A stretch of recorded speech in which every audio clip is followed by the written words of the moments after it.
প্রিয় বন্ধুরা, অবশেষে আমরা চলে আসছি গাজীপুরের সেই পাগলার ব্রিজে। আসলে এই জায়গার সম্বন্ধে আপনাদের কি বলবো? ওই দেখেন আকাশ থেকে বক উড়ে যাচ্ছে, হ্যাঁ? তো এত সুন্দর জায়গা আমি আসলে আগে পরে কখনো দেখিনি। এই দেখেন মানে মানে কি বলবো? আমি আসলে ভাষা খুঁজে পাচ্ছি না। এই দেখেন।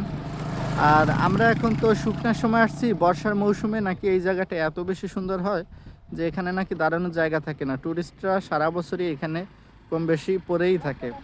তো এই দেখেন কি সুন্দর একটা, তাহলে এই জায়গায় যদি আপনারা না আসেন, যারা ঢাকাতে থাকেন, হ্যাঁ, তারা যদি এই জায়গাতে না আসেন তাহলে আসলে অনেক বড় কিছু মিস করবেন। আর বিশেষ করে যারা ট্যুরিস্ট, হ্যাঁ, যারা একটু ঘুরতে পছন্দ করেন, প্রাকৃতিক সৌন্দর্য দেখতে চান, তাদের তাদের জন্য এর থেকে বেটার কোনো জায়গা হতেই পারে না। দেখেন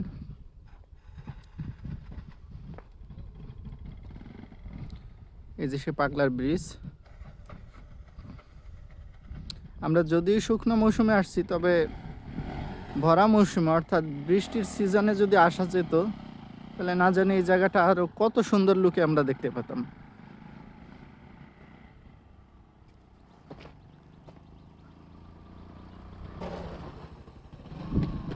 বন্ধুরা, আর এই পাগলার ব্রিজের সাথে একটা বড়ই গাছ দেখুন।